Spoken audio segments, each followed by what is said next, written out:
had a case that I saved a woman and then her child's life around 5 a.m. in the morning.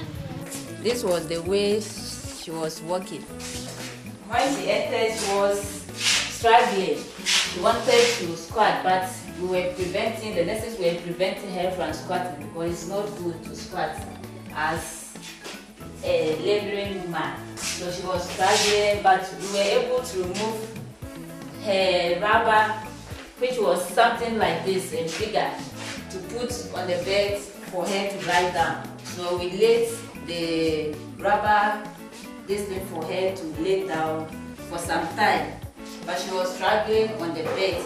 So we did our examination. As contraction was frequent, but dilatation was low. It wasn't increasing. So we saw that the woman was at risk. I kept her in the facility under my care. So in 4 hours' time, I went to do the vaginal examination again. Then I realized that she was still the same centimeters dilated as the first time I did the examination.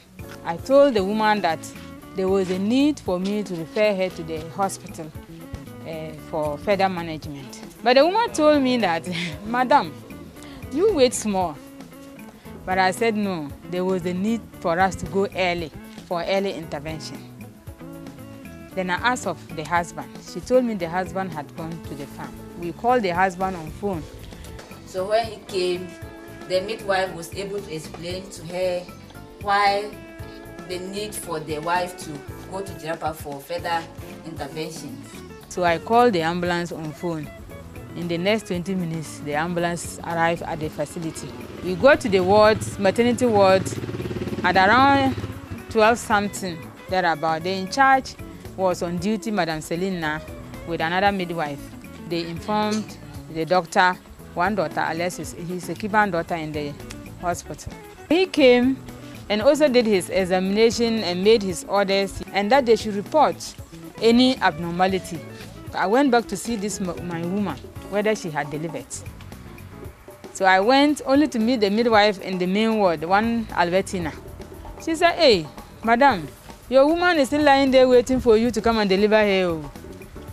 I did the VA again and she was still 3 centimeters, but the contractions are very strong and then frequent. So I walked inside and saw the woman. At that time I entered the ward, she was having a contraction and actually she was in pain. When she saw me, she just, hey, madam, Kaya Famo, you should save me.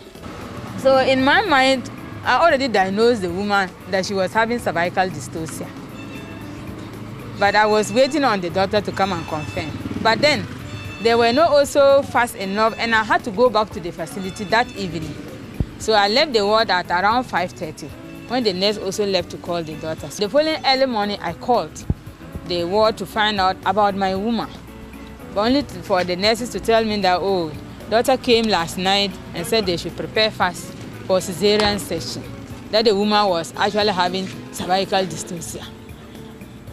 So they opened the woman and then extracted a live baby boy that was weighing 3.7 kilograms.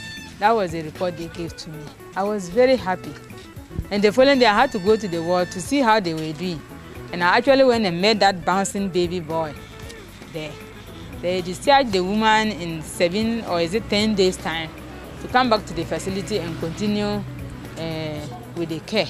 And then she visited the clinic to greet us. And she expressed that madam, if you hadn't sent me early, maybe I would have lost my life.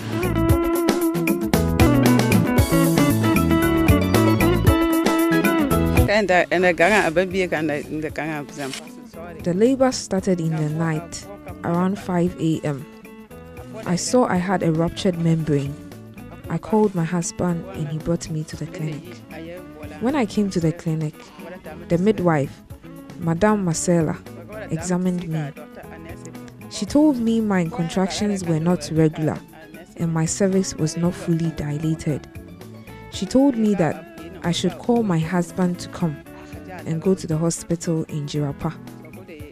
I was happy about the referral, but I was worried about my kids. But when they explained why I should go.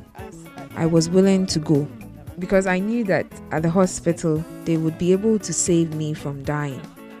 My husband wasn't at home, so his brother came. He had a phone and called my husband on the phone. I explained to him on the phone and he agreed that we should go. The midwife helped get an ambulance to the hospital. At the hospital, the doctor confirmed my cervix was still not dilating, and therefore he had to send me to the operating theater for a cesarean section. I am very grateful, especially to the nurses who helped a lot.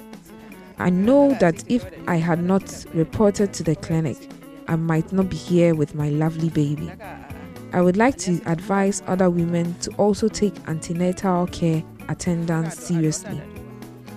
And when they have any sign of labor, they should report it to the clinic early for the nurses to see. And if they can't manage, they can report early and have their lives saved. When her husband called me, I saw she was struggling and therefore I helped her to the clinic. We are grateful to the health midwife.